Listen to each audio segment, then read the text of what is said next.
Oi, gente.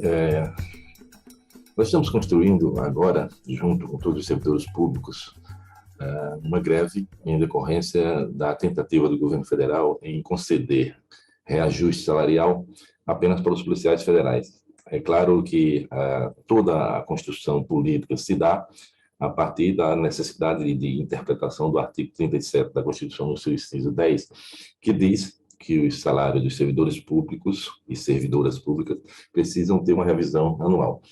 Esse artigo da Constituição ele tem sido jogado no lixo desde a sua promulgação. Todos os governos que passaram tentaram, de certa forma, desvirtuar essa interpretação e passaram a conceder aos servidores públicos reestruturações de carreira ao invés de um índice linear. Então, esse é o grande problema, né, que nós temos para construir com os servidores públicos um único índice que dê conta das perdas inflacionárias dos servidores públicos. Por quê? Porque fizeram várias reestruturações de carreira e cada servidor tem índices diferenciados. O magistério superior e o EBTT, que é o nosso caso, é muito mais complicado, porque houve uma desestruturação da carreira e também cada professor, no seu determinado nível da malha salarial, teve um reajuste no passar do tempo. Então, nós temos perdas históricas. Aí eu queria configurar essas perdas históricas em dois níveis. As perdas, que eu chamo de perdas salariais devido ao processo inflacionário, e as perdas que eu chamo de perdas conceituais, que são as perdas decorrentes dos nossos direitos, da desestruturação de carreira que foi implementada, principalmente a partir de 2008. Então, nesse aspecto, é isso que a categoria precisa entender, porque nós construímos um índice dentro do FONASEF, que é a inflação do governo Bolsonaro, que é 19,9, com uma tentativa de reajuste emergencial para dar conta dessas nossas perdas. Mas isso não significa que nós vamos esquecer as perdas históricas. Então é importante que a categoria entenda, porque é que nós estamos pedindo um índice único, né? Esse índice único é apenas emergencial, mas que nós vamos continuar lutando para compreender, para recuperar as nossas perdas históricas. Nesse sentido, se faz necessário que a categoria compreenda o que são as perdas inflacionárias e o que são as perdas históricas. Esse vídeo, este é o objetivo de tentar fazer com que a categoria entenda e passe para cada mais pessoas, professores, professoras, para que tenha esse processo de construção. Vou mostrar uns slides para vocês aqui. E aí eu quero mostrar para vocês claramente, vamos começar interpretando o ano de 1992, quando eu era auxiliar 2. Esse é o meu conta-cheque da Universidade Federal da Paraíba. Né? Nesta época nós ganhávamos 1 milhão, a inflação era muito alta anualmente, então nós ganhávamos, o auxiliar 2, nesse ponto era 1.464.955. Então era um cruzeiro, né? E transformando aquela calculadorazinha do Banco Central, está aqui nesse lado aqui, dá exatamente em real hoje R$ 2.457, que é muito parecido exatamente com o piso gerador. Bom, falar em piso gerador, guarda essa palavra, piso gerador. Mas por que eu estou mostrando esse conta-cheque? Eu estou mostrando esse conta-cheque porque aqui, nessa palavrinha que tem vencimento, de que a gente ganhava 1,4 milhões, estavam embutidos a dedicação exclusiva e também a titulação. Né? A titulação, você tem um vencimento básico, então se eu aposentasse, eu ia, os que teria, antes da reforma da aposentadoria, claro, né? Eu teria este valor na minha aposentadoria. Agora, nós temos uma diferenciação, né? Nós temos um vencimento básico e temos um ART. Qual é a origem desse vencimento? Esse vencimento tem origem na nossa carreira, no PUCS de 1987, ainda no governo Sarney, no processo de transição da ditadura para um suposto regime democrático, né?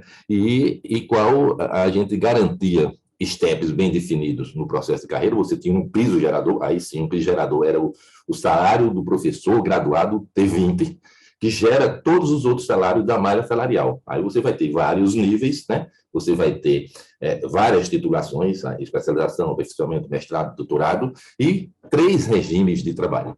E os regimes de trabalho precisavam ser definidos. Ó, a lógica, até no sistema capitalista, diz que o T20, se ele trabalha 20 horas, e o T40 trabalha 40, o salário do T40 vai ser 2 vezes o T20. Então, essa lógica já vinha lá do público e que não é tão difícil de explicar.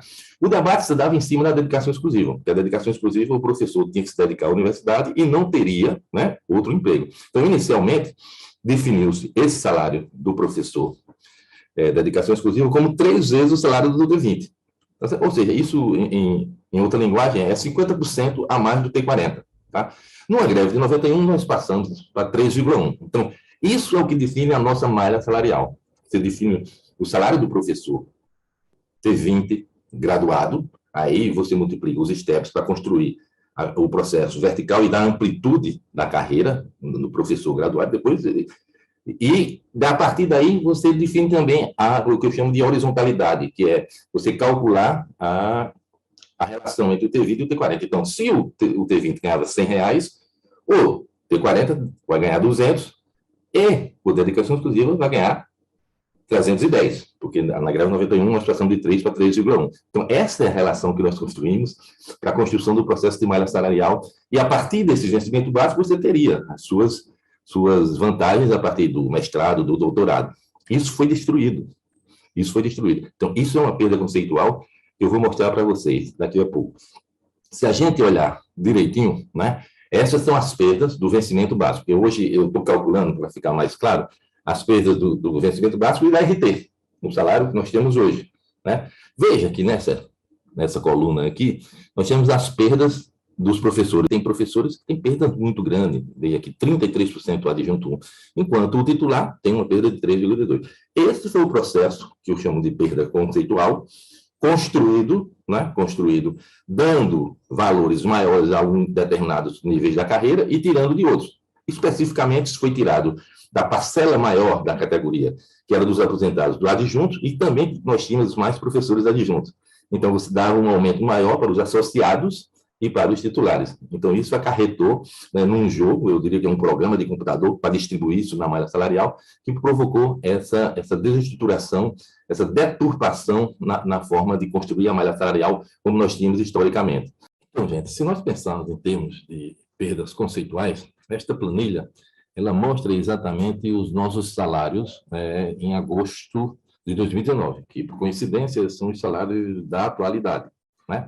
Esta primeira coluna, e aqui eu estou fazendo apenas para que vocês compreendam o que significa essa perda conceitual, e mostramos aqui tanto para o Magistério Superior como para o EBTT, esta primeira coluna aqui é para um professor, né, graduado, né, e todos os seus níveis, vai do nível 1 até o nível 3, nós temos 13 níveis, né, tanto do magistério como do EBTT. Esse salário inicial de 2.266 é muito parecido com aquele que eu tinha em 92, né, como auxiliar 2, esse é o salário do T20, do professor T20. E isso é o que eu chamo de piso gerador, ou seja, todos os salários da nossa malha salarial, eles são gerados a partir desse salário. Historicamente era assim, com esse processo de desestruturação da carreira, foi que provocou essa perda conceitual. Então, se não vejamos, aqui é 2.236, é o salário do professor T20. O professor T40 devia, e como era historicamente, ganhar 2 vezes esse salário. Mas, na realidade, isso não acontece. O salário do professor T40, atualmente, é exatamente esta coluna aqui, ou seja, 3.130. E devia ser 4.472. Então, foi essa arrumação de deturpação da carreira que dá e gera para esse professor aqui, o T40, uma perda conceitual de 60% na sua renda, fora as perdas inflacionárias. Quando a gente pensa em termos da dedicação exclusiva, a dedicação exclusiva, historicamente, nós entendemos e sabemos e conquistamos com as nossas lutas, era 3,1 T20, ou seja, esse salário aqui é do professor de dedicação exclusiva T20 graduado atualmente. Ele devia ser 3,1 esse salário do professor T20. Não é. Ele hoje é 6.932. Aqui, o que gera uma perda de 55%. Então, são essas perdas conceituais que, nesse momento de construção da greve dos servidores públicos federais, nós não vamos poder tratá-las. São perdas conceituais, fora as outras perdas inflacionárias, que nós vamos ter que deixar um pouco para frente para tratar e construir uma greve forte junto aos setores do serviço público, para que a gente possa recompor o salário, pelo menos com a inflação do governo Bolsonaro. Mas é necessário que as pessoas compreendam que existem outras perdas e que precisam ser tratadas no futuro. Pensando isso em perdas históricas, e aí, para ficar mais claro, esse gráfico mostra as perdas desde 95. Aqui não tem associado, porque o associado começa em 2008, mas veja que o salário dos adjuntos para baixo, essa foi a manipulação que apareceu principalmente com a criação do professor associado. Você tinha os professores adjuntos 4 a um nível do topo da carreira, quando você bota mais 4 níveis, Ao invés de eles fazerem a transposição por cima, fazem por baixo. O adjunto 4, que só faltava um nível para chegar ao topo de carreira, agora ele falta 4 níveis, entende? Então, isso é uma deturpação também do processo de transição de uma carreira, de modificação na carreira. Hoje, os professores de adjunto 4 que aposentaram nessa época recebem em torno de 50% do que recebe o adjunto hoje, né? Isso é mostrado exatamente aqui. Você pegar o D3 e o D4, que corresponde aos adjuntos no Magistério Superior e ABTT, veja que o salário permanece mais ou menos no mesmo patamar. E hoje, essa perda já está até 2021, é quase que o mesmo patamar de 95, tá? Quase que o mesmo patamar de 1995, ele, inclusive, é bem mais baixo, né? Os professores associados e adjuntos, que são essas linhas azuis e roxas aqui de cima, vejam que eles tiveram um aumento maior de salário, e isso é claro, né? Mas agora já começa a cair com a perda devido à inflação. Então, isso também é provocado pela deturpação da perda conceitual. E aqui, para que vocês possam entender, as perdas de todos os professores num gráfico, num histograma simples, para que a gente possa entender, né? Veja, então, é impossível que a gente consiga determinar um índice só. Se você fizer média, se fizer média do menor valor para o maior valor, vai ter gente que ainda vai ser prejudicada. E a gente tem que dizer isso aos professores e professoras. A gente está pedindo um índice emergencial, mas precisamos depois recolocar e fazer as perdas para que todos os professores tenham suas perdas recuperadas, porque esse índice não vai recuperar. 19, por exemplo, 19,9 não vai recuperar quem perdeu 29, quem perdeu 27.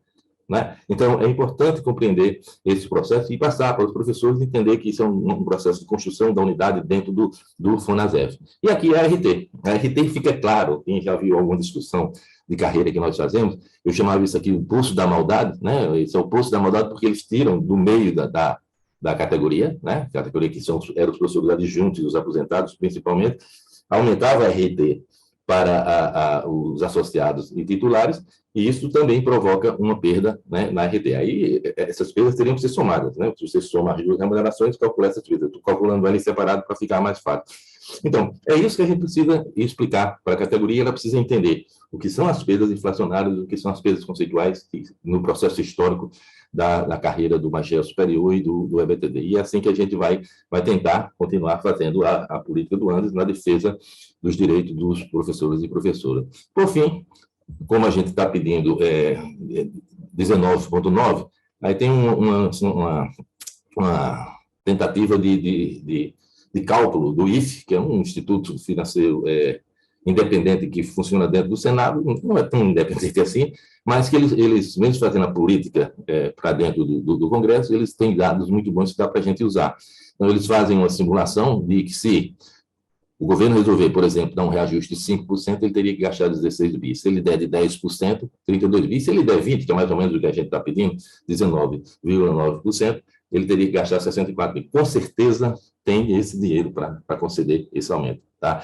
Tem várias reservas de contingência dentro do orçamento que tem muito mais do que isso para dar. Então, é apenas a política de querer prejudicar cada vez mais os servidores públicos. Então é isso, gente. Espero que tenha contribuído para que vocês possam compreender exatamente o que se dá, né, nesse processo de construção da greve. Então vamos para a nossa Assembleia, vamos fazer o debate e vamos construir uma greve forte para que a gente possa recuperar, pelo menos em parte, uma parte das nossas perdas salariais.